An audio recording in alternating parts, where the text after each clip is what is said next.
Chinese leader Xi Jinping has the most power over Putin and has all the leverage over the Kremlin to end the war against Ukraine. But he doesn't do this because the continuation of the war in Ukraine serves Beijing's strategic interests. And the Chinese authorities are signaling that they are ready to support Putin's regime in this war. But everything changes when United States President Donald Trump makes the price of this support too high for China. It seems that Trump has finally lost his patience with Putin. And so on Monday, he stated that he was extremely disappointed with the actions of the Russian dictator and gave him 50 days to announce a ceasefire. But while Putin is considering his response to Washington's rhetoric, Trump's actions have involved a third figure in this story, the chairman of the People's Republic of China, Xi Jinping. And as some believe, for example, Xi Jinping will benefit the most from this. Why? We'll break it down in this episode. My name is Alexei Pichi. Today is July 20th, and now let's go through everything step by step. But before we start, I ask you to subscribe to this channel, give it a like, leave any comment you want, and be sure to subscribe to my Telegram channel, Pichi News. The link is in the description of this video. So, as Segodnya writes, the Kremlin was afraid of tougher actions from Trump, but the behavior of the Moscow stock market shows that for now, people in Moscow are not too worried about Trump's threats. In addition to wanting to encourage Europeans to buy American weapons to support Ukraine, Trump's main initiative was to give Putin 50 days to stop the fighting. Otherwise, he will resort to his favorite geopolitical tool, which is tariffs. Trump threatened to impose 100% tariffs on Russian imports. But the volume of Russian sales to America last year amounted to only $3 billion, or 0.65% of the total volume of Russian exports. This hardly scared Putin. A much more important warning was that the United States would also impose secondary tariffs on countries buying Russian oil and petroleum products. If the United States really managed to stop oil supplies from Russia, it would be a turning point.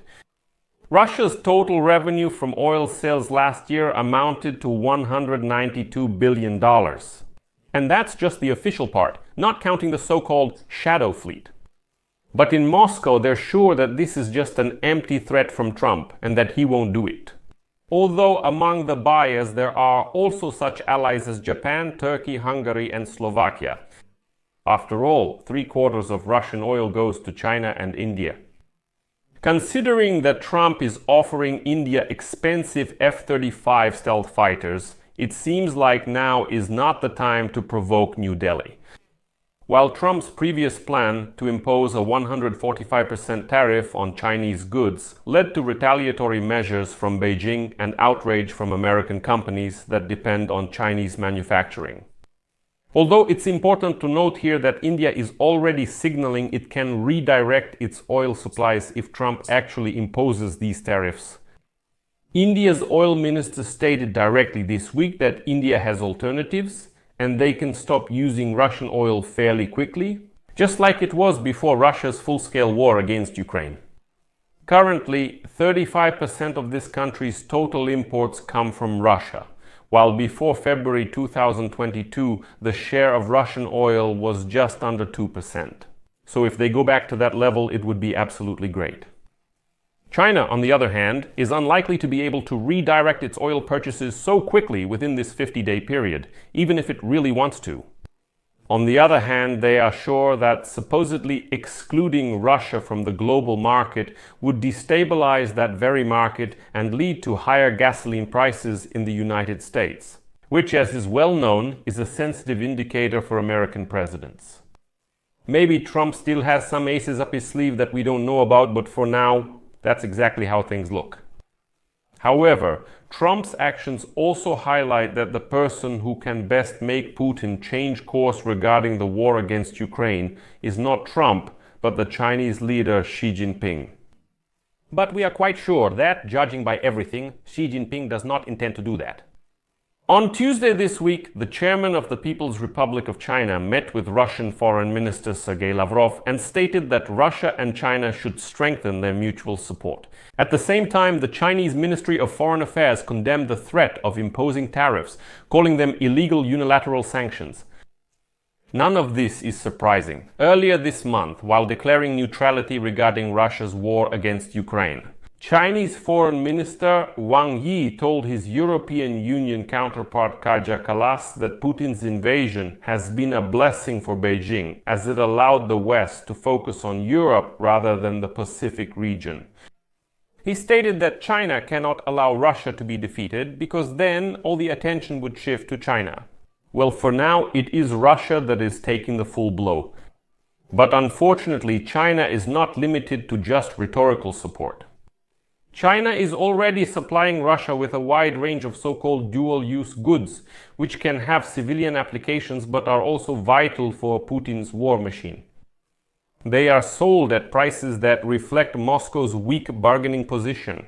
These goods range from fiber optic cables used to control drones that are resistant to jamming to nitrocellulose, which is used as propellant for artillery. This year, Beijing also appears to be providing unequivocal military support, and as one of its new low-altitude laser defense systems is reportedly already in service with Russia, more and more Chinese soldiers are joining the Russian army, supposedly as mercenaries, and allegedly the Chinese authorities have nothing to do with this. But, as you understand, in Communist China, it's unlikely that anything happens without the permission of the Communist Party itself. Some NATO intelligence estimates even suggest that Chinese ammunition may be supplied to Russia, but through North Korea, so that it appears to be the Democratic People's Republic of Korea supplying it, not the People's Republic of China. So China is undoubtedly helping Russia. Moreover, it probably had to give North Korea the green light to send combat units last year, and its fingerprint is also on the decision made by Laos this month, half of whose sovereign debt is owned by Beijing, to send a symbolic first contingent of sappers to participate in Russia's military actions. That means Laos is joining in as well. And the price of all this support, which is very important, is paid not only in rubles or yuan. NATO Secretary General Mark Rutte recently stated that if Xi Jinping decides to seize Taiwan, he will most likely specifically order Putin to attack Europe as a distraction, and Putin will have to obey. All this proves that it is China that is taking a dominant position in countries it once considered its clients or vassals, and Russia is the first among them. This dynamic has long been evident in Central Asia, where Beijing is promoting its global security initiative, excluding Russia as an alternative to dependence on Moscow or Washington.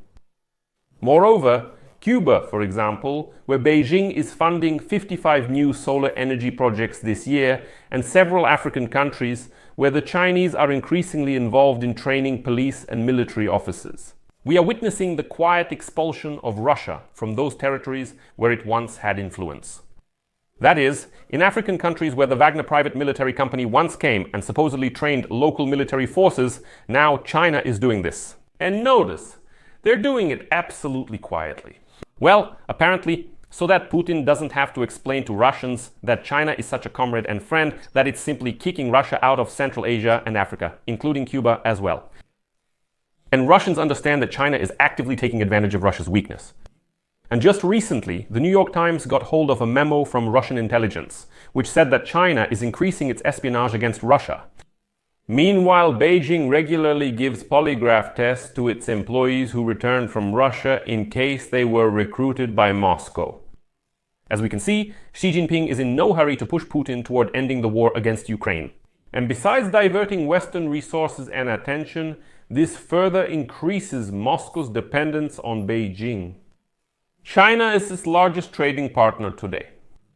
And here comes an important point. The more Western sanctions there are against Russia, the more China is everywhere. In the mobile phones that Russians use, in the cars that Russians buy, in the credit cards in their wallets. Since Russian banks are switching to the Chinese system after they no longer operate in Russia. So, while Putin dreams of changing the world order, where he will have some place, he imagines himself taking the place of the United States of America. At the same time, China is building its own world order, where Russia is just an underdeveloped country that supplies resources and nothing more. Moreover, this whole country is completely under China's control. Technology, goods, cars, phones, the banking system, all of this is becoming Chinese, and China can shut it all off at any moment. And look at what's happening. While the Kremlin is shouting about greatness, China is promoting its Global Security Initiative and the Shanghai Cooperation Organization as alternatives to Western institutions in which Russia used to participate as well.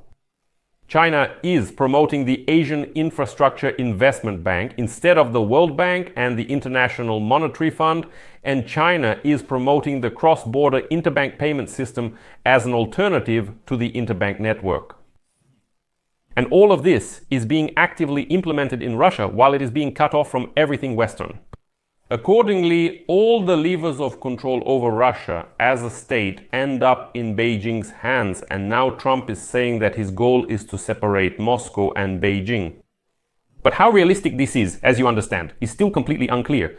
If Trump carries out his threats after 50 days, only then will we be able to see the effect. For now, China is only taking over Russia more and more, while Putin believes that he is the one building a new world order. I'll put an ellipsis here. Share your opinions and conclusions in the comments below this episode, subscribe to the channel, hit the bell, and don't forget to like. If you want to support the work of this channel, you can do so with any donation using the links and details in the description of this video, or by using the QR code on your screen. That's all for now. Take care of yourselves. Goodbye, everyone.